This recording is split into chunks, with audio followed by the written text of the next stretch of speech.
السلام علیکم ناظرین، پچھلی ایپیسوڈ میں کائی خاندان کو بڑے ہی دردناک انداز میں دکھایا گیا۔ بالا خاتون کی موت کی خبر اور اس کی جلی ہوئی لاش دیکھ کر جیسے سب پر مصیبتوں کے پہاڑ گرائے گئے تھے۔ کائی خاندان کا ہر فرد اپنا ہوش کھو بیٹھا تھا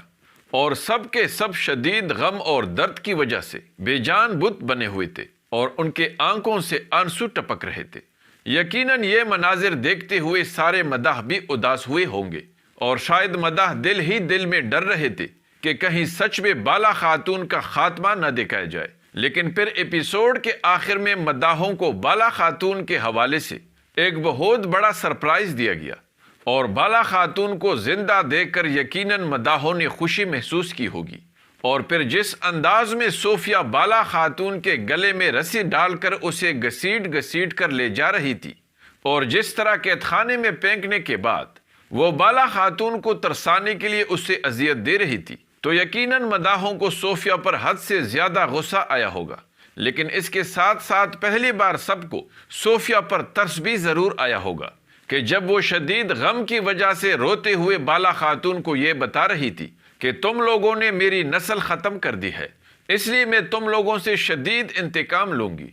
لیکن ناظرین، صوفیہ یہاں پر حق بجانب اس لیے نہیں ہے کیونکہ ایک جنگجو اپنی زندگی کو لاحق ہونے والے سارے خطرات کو مد نظر رکھنے کے بعد ہی میدان جنگ میں کود پڑتا ہے، اور چونکہ یہ زندگی اور موت کا کھیل ہوتا ہے تو اس لیے پھر گلے شکوے کرنا اور معصوم بچوں کو نشانہ بنانے کا کوئی جواز نہیں بنتا، جیسے کہ صوفیہ نے حلیمہ کو اپنے انتقام کا نشانہ بنایا تھا۔ اس لیے ناظرین، صوفیہ اپنے تمام نقصانات کے باوجود بھی ایک مجرم ہے اور وہ ایک سخت موت کی سزا کا حقدار ہے، اور لگتا بھی یہی ہے کہ اپنی شدید مظالم اور سفاکیت کے بدلے بہت جلد ایک عبرتناک انجام صوفیہ کا انتظار کر رہی ہے۔ دوسری طرف ناظرین، امید ہے کہ اس دفعہ مریم یا حلیمہ ایک دفعہ پھر صوفیہ کے ہاتھوں استعمال ہوتے ہوئے بالا خاتون کی طرح عثمان بے کو اس کے جال میں نہیں پھنسائے گی، کیونکہ ناظرین، مریم بالا خاتون اور صوفیہ کے درمیان حلیمہ کے حوالے سے ہونے والی تمام گفتگو اچھی طرح سن چکی ہے، اور چونکہ وہ ایک عقل مند، ہوشیار اور ذہین جنگجو لڑکی ہے تو اس لیے یہ حقیقت ضرور جان چکی ہوگی کہ صوفیہ کی کوئی دوسری بیٹی نہیں ہے۔ اگر ہوتی تو وہ اسے زندگی میں ضرور ایک بار دیکھ لیتی۔ اس لیے اب اس حقیقت میں کوئی شک باقی نہیں رہتی کہ مریم یہ جان چکی ہے کہ وہی حلیمہ ہے اور بالا خاتون ہی اس کی ماں ہے، اور بالا خاتون کو بھی صوفیہ نے یہ حقیقت بتا دی ہے کہ حلیمہ زندہ ہے، لیکن وہ یہ نہیں جانتی کہ مریم ہی حلیمہ ہے۔ اس لیے اب سوال یہ ہے کہ بالا خاتون کیسے جانے گی کہ مریم ہی حلیمہ ہے؟ کیا حلیمہ صوفیہ کے جانے کے بعد چپکے سے بالا خاتون کے پاس جا کر اسے یہ حقیقت بتائے گی؟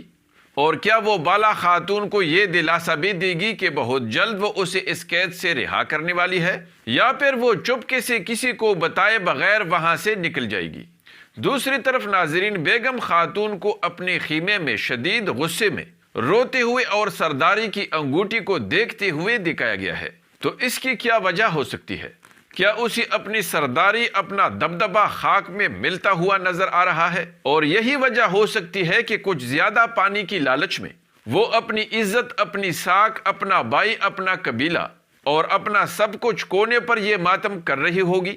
یا پھر اس کی کوئی دوسری خاص وجہ ہو سکتی ہے؟ اور کیا اگلی ایپیسوڈ میں بیگم خاتون کمانڈر اولوگان کے حکم پر اپنے بھائی یوسف اور عثمان بے کو گات میں پھنسائے گی؟ اگر ایسا ہے تو پھر عثمان بے، بوران، یوسف اور جرکوتائی اس گات سے کیسے بچیں گے؟ وہ کون ہوگا جو عین موقع پر پہنچ کر عثمان بے، جرکوتائی، بوران اور یوسف کو اس گات سے بچائے گا؟ کیا اگلی ایپیسوڈ میں البائے اور عثمان بے کا ایک دفعہ پھر ٹاکرا دکھایا جائے گا؟ دوسری طرف ناظرین، اورحان علاؤدین اور گونجا خاتون کو منگولوں پر حملہ کرتے ہوئے اور انہیں مارتے ہوئے دکھائے گئے ہیں۔ اس لیے اب سوال یہ ہے کہ کیا اورحان علاؤدین اور گونجا خاتون معصوم لوگوں کو منگولوں سے بچاتے ہوئے ان کی دفاع کر رہے ہیں؟ کیا منگولوں نے کسی ترک قبیلے پر حملہ کیا ہے، یا پھر کائی قبیلے کی طرح اس قبیلے پر بھی منگول قابض ہو چکے ہیں؟ اور اگر ایسا ہے تو یہ قبیلہ کس کا ہوگا؟ اور کیا اورحان اور علاؤدین منگولوں سے اس قبیلے کو چھین پائیں گے؟ اور ٹریلر کے آخر میں منگول کمانڈر اولوگان، البائے، التوگا اور بیگم خاتون وغیرہ کو عثمان بے یا اس کے بچوں کا راستہ روکتے ہوئے دکھایا گیا ہے۔ تو کیا ان دشمنوں نے کائی خاندان والوں کے لیے گات لگائی ہوگی؟ اگر ایسا ہے تو کائی خاندان والے اس گات سے کیسے نکلیں گے؟ یا پھر یہاں پر وہ مشکل میں پڑ جائیں گے، اور یا پھر الٹا اولوگان، البائے اور التوگا کی شامت آئے گی؟ آئیے جانتے ہیں، اس لیے ویڈیو کو آخر تک دیکھیے اور ہمارے چینل کو بھی سبسکرائب کیجیے۔ ناظرین، مریم کی عقل مندی کو دیکھ کر ثابت ہے کہ وہ ضرور جان چکی ہے کہ وہی حلیمہ ہے اور بالا خاتون ہی اس کی حقیقی ماں ہے، لیکن اس بات کا امکان بہت کم ہے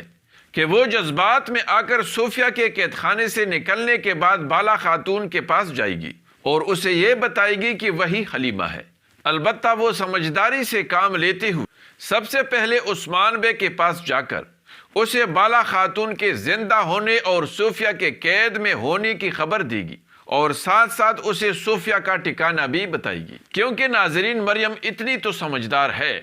کہ اس دفعہ وہ صوفیہ کے ہاتھوں استعمال نہیں ہوگی اور عثمان بے کو صوفیہ کے جال میں ہرگز نہیں پھنسائے گی۔ اور ناظرین، اگر اس دفعہ بھی مریم نے ایسا کیا تو پھر وہ عثمان بے اور بالا خاتون کی بیٹی کہلانے کی حقدار نہیں ہے، کیونکہ کائی نسل سے تعلق رکھنے والا کوئی شخص اتنا بے وقوف تو ہرگز نہیں ہو سکتا، اور اس بات کی زندہ ثبوت چھوٹی عائشہ ہے۔ اتنی سی عمر میں کتنی عقل مند اور بہادر ہے، اور جو حق و باطل میں فرق کو سمجھ چکی ہے، اور جو حق کا ساتھ دیتے ہوئے البائے کو بھی خاطر میں نہیں لاتی۔ دوسری طرف ناظرین، ایسا لگتا ہے کہ البائے اور بیگم خاتون کمانڈر اولوگان کے منصوبے کے مطابق عثمان بے کو گات میں پھنسائیں گے، کیونکہ ٹریلر میں آپ نے دیکھا ہوگا کہ جب یوسف بیگم خاتون کو دیکھ کر اسے غداری کا طعنہ دیتے ہوئے تلوار کھینچتا ہے تو اس وقت صاف نظر آتا ہے کہ آگے سے یوسف نے اور پیچھے سے عثمان بے اور بوران نے بیگم خاتون کو گھیر لیا ہے، جو بالکل اکیلی ہوتی ہے۔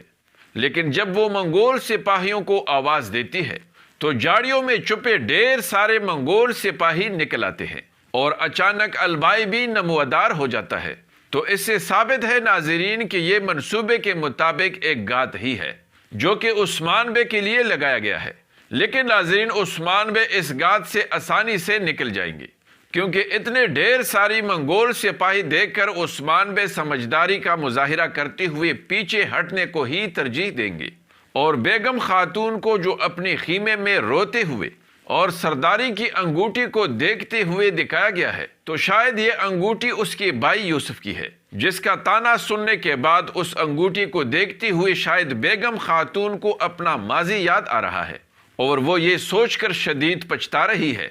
کہ اس نے شہرت اور طاقت کی لالچ میں اپنا گھر، اپنا قبیلہ، اپنا بھائی، اپنی ساکھ، اپنی عزت اور اپنا سب کچھ کھو دیا ہے، اور اب تمام ترکوں کی نفرت اس کی تقدیر بن چکی ہے، یہاں تک کہ اس کی غداری کی وجہ سے اس کا اپنا بھائی بھی اس کا دشمن بن گیا ہے۔ ناظرین، ایسا لگ رہا ہے کہ بیگم خاتون کو اپنی سنگین غداری کا شدید احساس ہو چکا ہے، اس کا ضمیر تو جاگ گیا ہے، لیکن اب اس کے لیے واپسی یا معافی کے تمام راستے بند ہو چکے ہیں، اور صرف عبرتناک موت ہی اس کی جائز سزا ہے۔ دوسری طرف ناظرین، اورحان علاؤدین اور گونجا خاتون نے جس قبیلے کے لوگوں کو منگولوں کی ظلم و ستم سے بچانے کے لیے منگولوں پر حملہ کیا ہے اور منگول سپاہیوں کے سر اڑاتے نظر آئے ہیں، تو بہت ممکن ہے کہ یہ قبیلہ یا تو یوسف کا ہوگا، اور بیگم خاتون بھی منگولوں کی مدد سے بالکل البائی کی طرح لوگوں کو قابو میں رکھنے کے لیے ان پر ظلم کرنے کا سہارا لے رہی ہوگی، کیونکہ ناظرین بیگم خاتون اب سب کی نظروں میں سنگین غدار ہے، اس لیے اس کے قبیلے کے لوگوں نے یوسف کو اپنا سردار تسلیم کر لیا ہے اور وہ یوسف کا ساتھ دے رہے ہیں۔ یہی وجہ ہو سکتی ہے ناظرین کہ اورحان علاؤدین اور گونجا خاتون اس قبیلے کو منگولوں کے تسلط سے آزاد کرنے کے لیے یہ حملہ کریں گے، اور ناظرین یا پھر یہ ساروجا کا قبیلہ ہو سکتا ہے جس کی شہادت کے بعد انتقامی کارروائی کرتے ہوئے اورحان اور علاؤدین منگولوں پر حملہ کر کے اس قبیلے کو ان کے تسلط سے آزاد کریں گے۔ ناظرین، چونکہ ویڈیو کا ٹائم پورا ہو چکا ہے، اس لیے مزید پرتجسس مناظر پر اگلی ویڈیو میں تفصیل سے بات ہوگی۔ امید ہے کہ آپ کو ہماری یہ ویڈیو ضرور پسند آئی ہوگی، اس لیے اسے لائک ضرور کیجیے۔